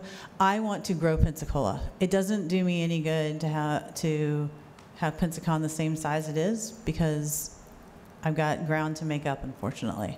And in order to do that, I need to market outside of Pensacola. I need to market to people who can get on a direct flight on, let's say, Southwest and get here, Frontier, Delta, United, American Airlines. They can get here.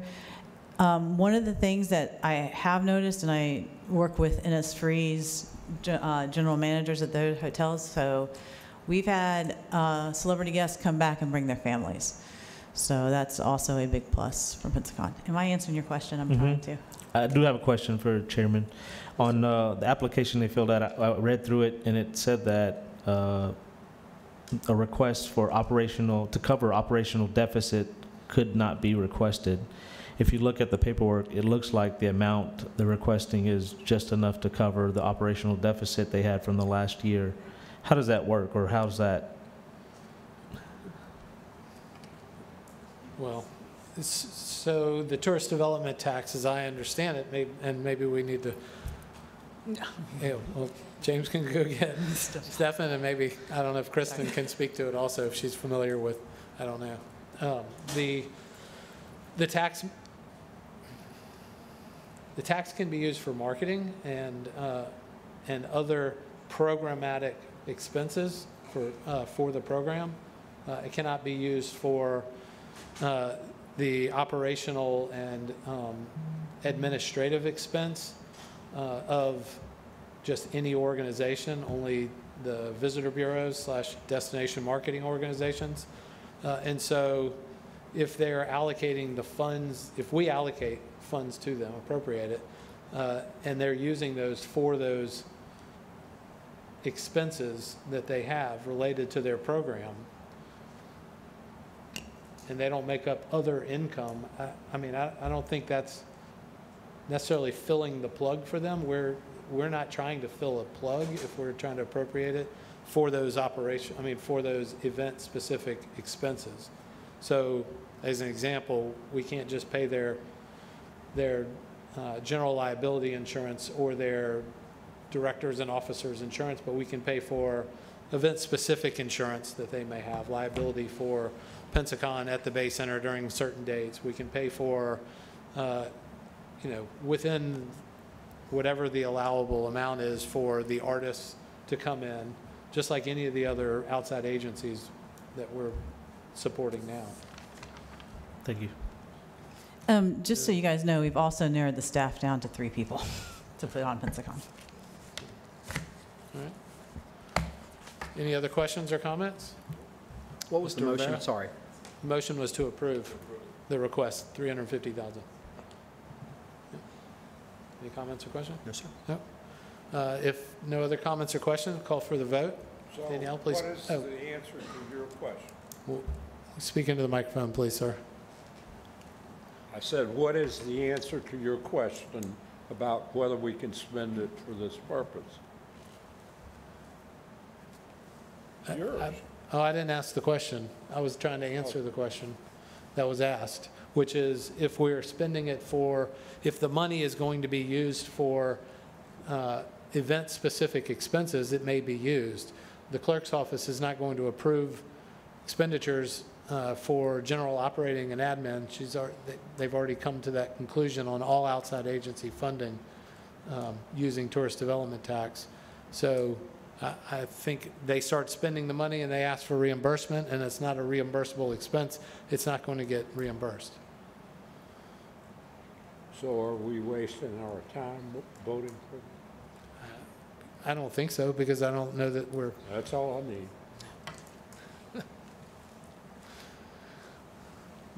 Danielle, please call the roll. Jeff Bergosh? Yes. James Reeves? Yes. Shirley Cronley? Yes. David Bayer? Yes. Ronald Rivera? Yes.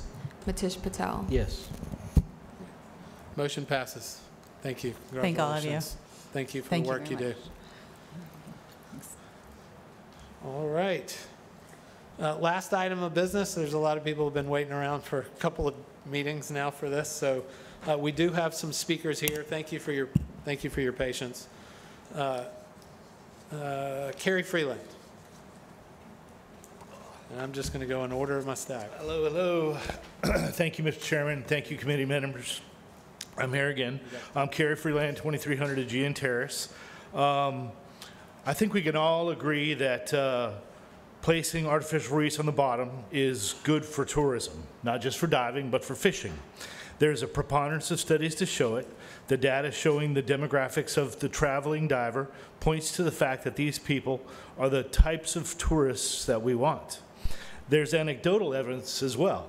Off to the west of us, there have reefed the Lulu, the New Venture, Poseidon's Playground, and 2 tugs, one with a barge attached to it, in the last 5 years. To the east of us as well, they have sunk dozens of wrecks and are desperately trying to get the SS United States also. Down in South Florida, they sunk the Bibb, the Duane, the Eagle, the Spiegel Grove, and the Vandenberg, among others.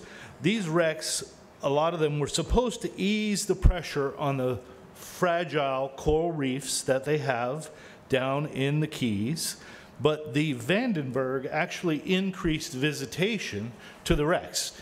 When we did it, they tout it as the 2nd largest artificial reef in the world, and a lot of people go to see that particular wreck. The Marine Advisory Committee is wholly behind this acquisition. I missed the August Board of County Commissioners meeting because I was traveling with a group of divers, and we spent $35,000 in 1 week in a local economy. And that's one group out of potentially hundreds. Our small donations are up to about $18,000. And Representative Alex Andrade has gone on the record stating he supports the effort and would come up with an additional $1 million in funding. The provenance of the SS United States alone will be a tourism draw to the wreck and whatever we did as far as a museum for the wreck on the beach or on land. She has New York emblazoned on the back of the stern of the vessel, and what a match that would be for the New York Yacht Club American Magic connection that we have. I ask that you guys consider giving us some money to help us. I've been up here numerous times, long before we knew the SS United States was a viable option for us. We're trying to get our ship together. I want to show of hands of all the folks who are in support of this particular vessel. And so, committee members, I give you that if you sink it, they will come. And I'd gladly entertain any questions that you may have. Thank you. Thank you very much. Thank you, Kerry. Next speaker is Thomas, does that say Doya? Duya? I apologize. Dwyer? Dwyer. Oh. Thomas Dwyer. Is that a W? Okay. It's sorry. a W. I can't. Either you can't write or I can't read. It's probably both. I should have been a doctor. Thank you. I'm a resident of Santa Rosa County. Actually, I own property in Escambia County now, and thanks to Escambia County Board, they made me build a building to put all my toys on.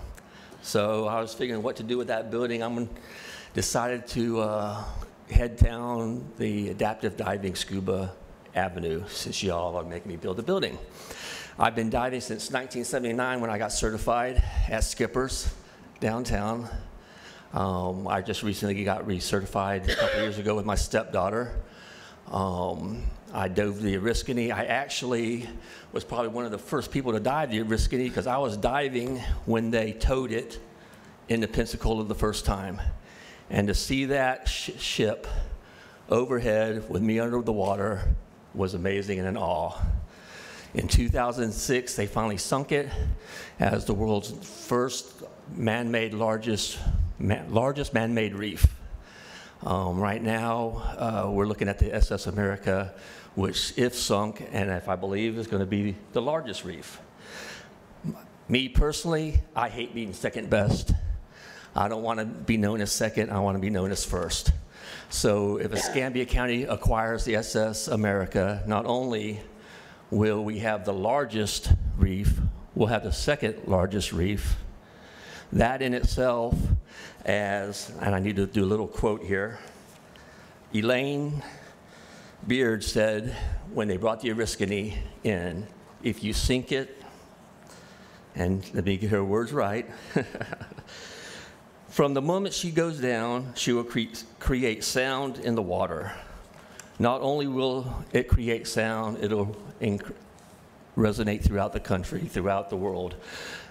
In my younger days, I traveled across Europe, and I was surprised. People asked me where I come from. I said Pensacola. And back in the 80s, what do you think people on the other side of the world said? And they were like, you know Trader John. He was a legend. Pensacola has been known around the world for many things. The Oriskany being one. If we get the SS America as a second, we'll dominate and increase budgets, tourism, everything we need to keep our the area and the business going strong. I personally hate tourists. I was born in Pensacola. I remember going to the beach, sand dunes being so tall you couldn't climb them. But it's as an end to a means. That's the way we progress, and I believe the SS America would be a positive addition to our county. Thank you. Thank you. I don't think they consider hurricanes tourists to get rid of those dunes. Thank you. Next speaker is Jessica Freeland.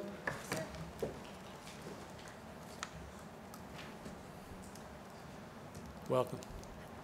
Hello, my name is, make sure I don't go over 3 minutes. He's got you. Okay, thank you. Hello, my name is Jessica Freeland, 2300 Aegean Terrace. Thank you for the opportunity to return today. The SS United States is our country's namesake, and when reefed, will be the world's largest artificial reef. And with your support, we could have her right here in Escambia County. For the last 8 years, I have been and am the chair of Third Coast Divers. We are the largest and most active dive club in the Northern Gulf Coast and potentially our whole state of Florida and west of us. To date, Third Coast Divers has right at 4,000 members, with 30% being non-Florida residents and about 20% living over 2 hours away. These tourist divers who live over 2 hours away dive with us regularly too. They travel here, bring their families, stay in our local lodging, eat at our local restaurants, dive with our local charters, and shop at our local businesses. And this is a great thing. As a whole, studies show divers are better educated, have higher household incomes than most, and leave our environment in a better place. These are tourists we want. Real life example, we went on a dive trip at the end of July 2024. We spent, as a group, $35,000 at $1,590 per diver. 49% was on local lodging, 23% was on food, beverage, entertainment, and at the local establishments, and 22% was on dive charters. Diving tourism is a huge asset to the economy receiving it. Once the SS United States is reefed, these divers will be diving it, and I firmly believe their frequency of visits will increase, plus an increase in number of tourists overall. NOAA published in 2021 that Florida generates $902 million per year from diving alone. And specifically, Dr. Bill Huth of the University of West Florida, marine economist, estimates the SS United States will generate $6 million or more annually at zero maintenance cost. These divers in this room understand the value of the potential reef. They've taken time out of their workday to show support. These people not only made personal donation of time, they've also made monetary donations. As a community, these individuals in this room and those who are not here today, that could be with us today, have donated approximately $500,000 of their own taxable money. Let's take advantage of this incredible opportunity and bring our country's namesake home. Thank you for your time. Great, thank you. Next speaker, Ms. Eileen Beard.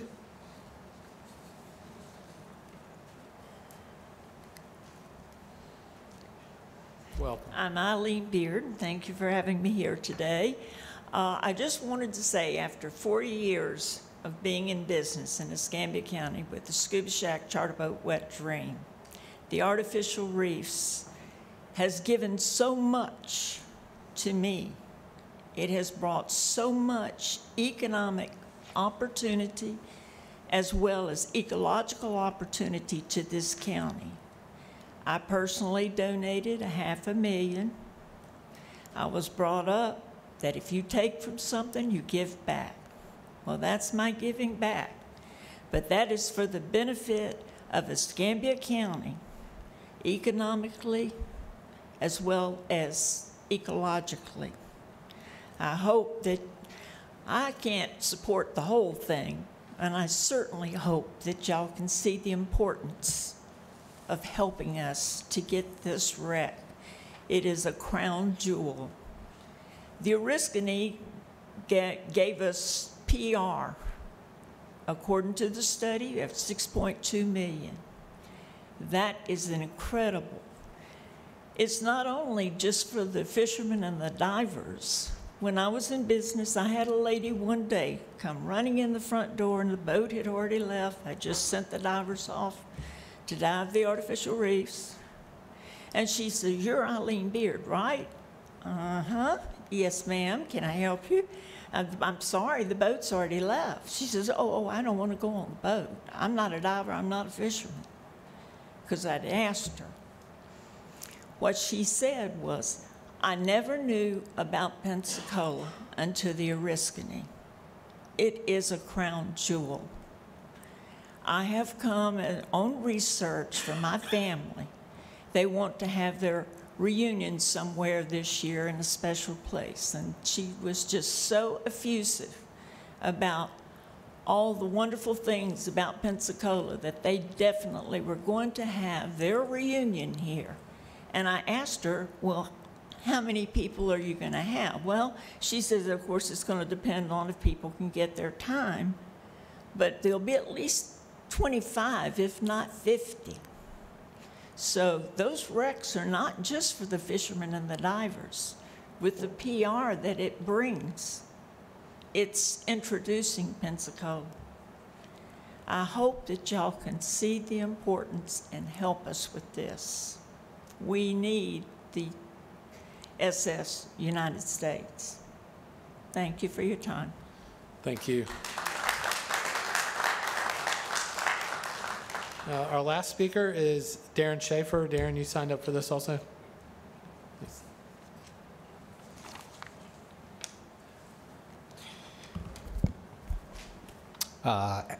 Prior to the previous TDC meeting, I had sent an email out to all the members of the council with a letter of support from the board of directors from Visit Pensacola.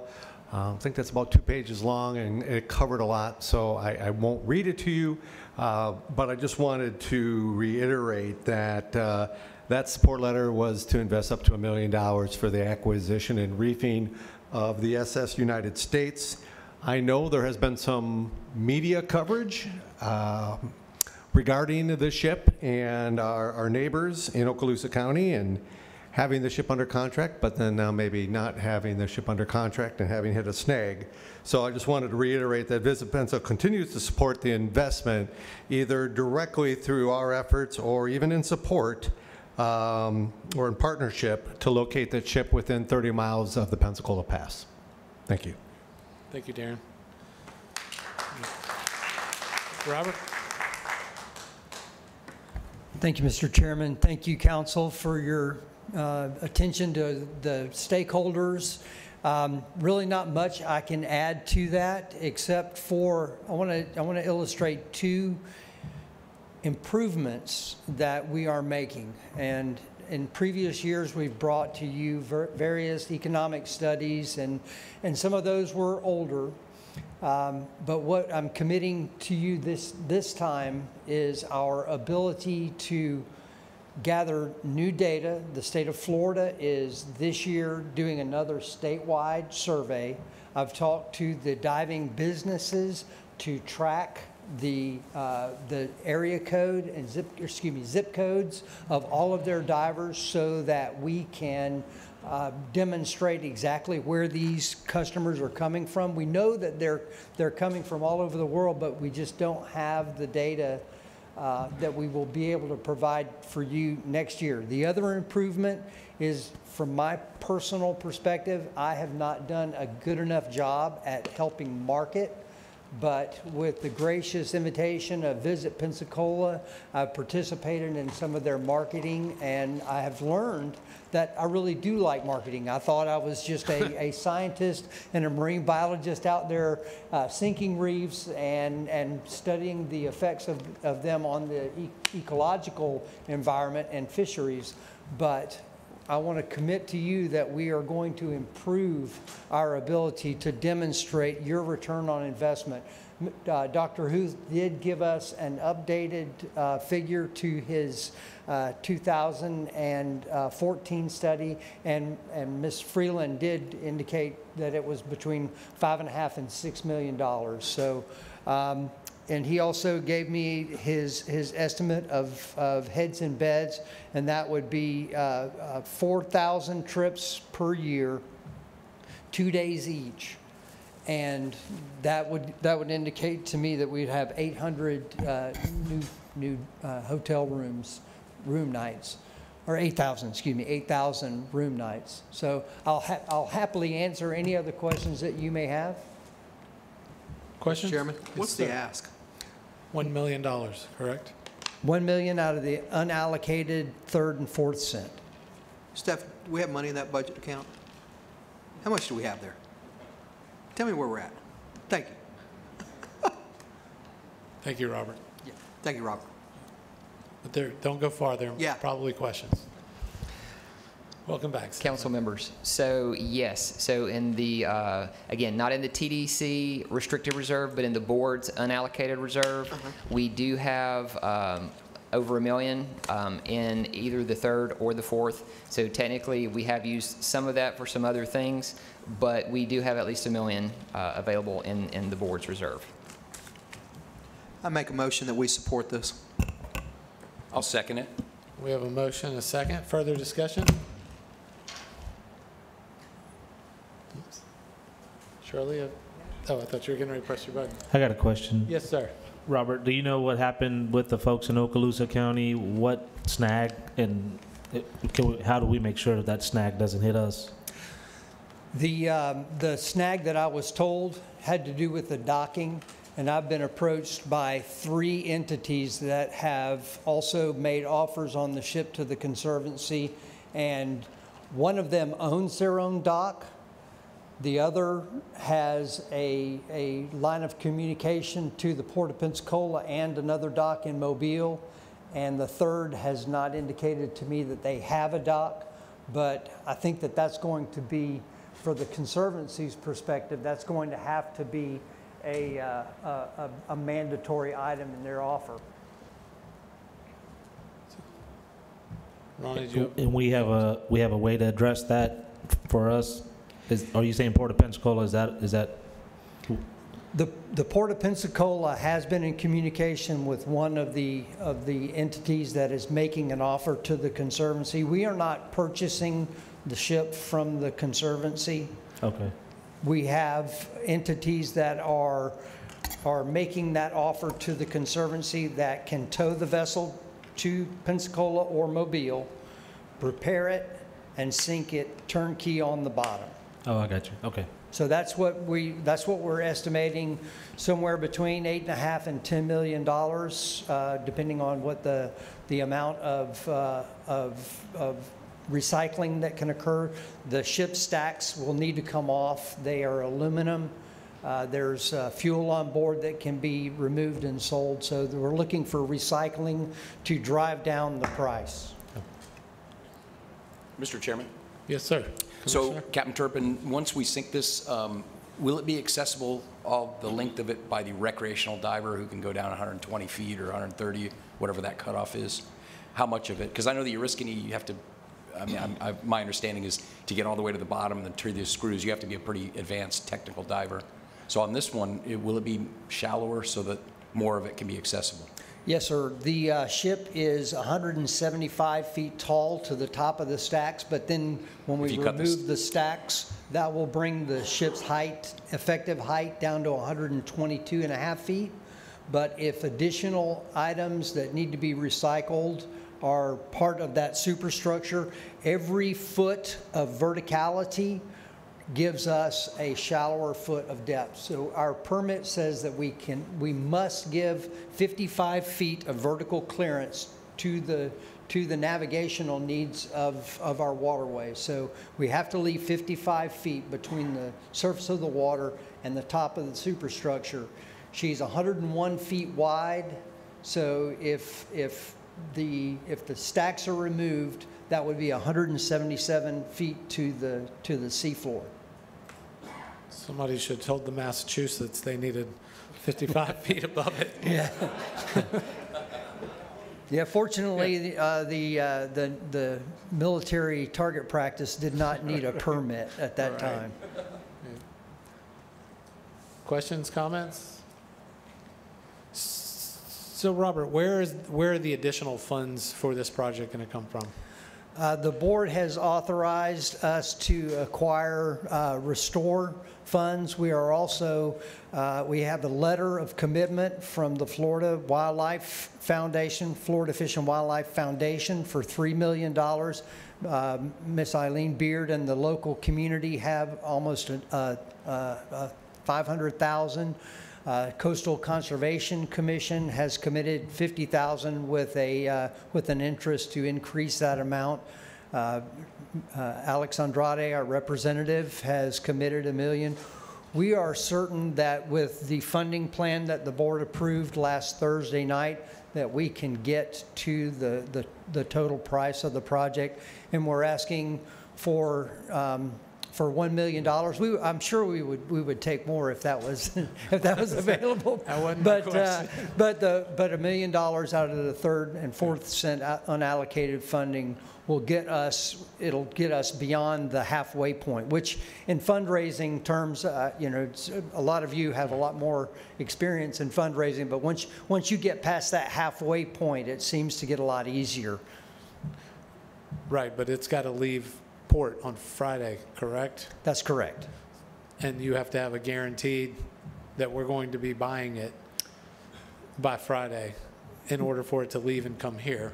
No, sir. Actually, the entities that are acquiring the ship do not need that commitment at this time. Oh, okay. So we'll bring back a recommendation to the Board of County Commissioners at such time to actually enter into a contract, and that would be the actual negotiation on the price. Okay.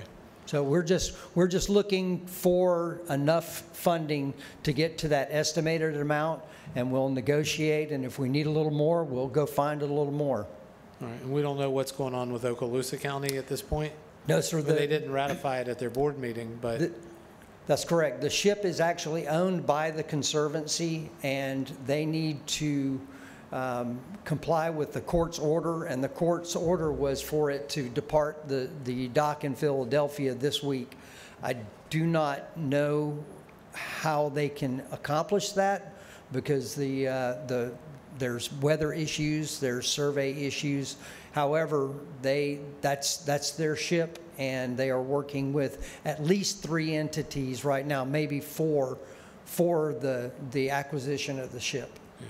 So the Conservancy will determine who the new owner is, and then if it is one of the 3 entities that has communicated with the Escambia County, then we will be negotiating on the ship. If it is the Okaloosa County, then we'll go back to the drawing boards, and we'll bring another ship. reefing. All right. Any other questions or comments? We still have quorum. I'll call for the vote. Do we have Danielle? quorum? We do, 5. We have 9-member board, 5 is a majority. You can count me. Danielle, would you please call the roll? Jeff Bergosh? Yes. Shirley Cronley? Yes. David Bayer? Yes. Ronald Rivera? Yes. And Matish Patel. Yes. Motion passes. Thank you all. Thank you all for being here and holding your applause. Okay, thank you. Stefan's coming to the mic. Yes, council members, just a point of clarification. So I understand that we did vote to give Pensacon some additional dollars. Again, that would be coming from the special event reserve for from the TDC. Just confirming that. Yes. Okay, thank you. Right, thank you. All right, well, that was a historic meeting we just had. What, $91,350,000? Yeesh. Give or take. Give or take. Yeah, it depends on what Pensacola Sports does. They have a range of 40-something to 60-something. So hopefully the bond costs will go down and with the rates, et cetera. But any other comments, any closing remarks? You know, we've got a couple meetings left this year. I think one more after this one, right? December, if I'm right? December? What month is this? I don't know. We September? We should have. We have October. That's right. Yeah. October's coming. We still have October. Golly, man, it just feels later in the year. Anyway, we'll talk about that when we get down the road then. Okay. I appreciate you guys' time. All right. Thank you. No other comments? We'll call the meeting adjourned. Thank you, everybody.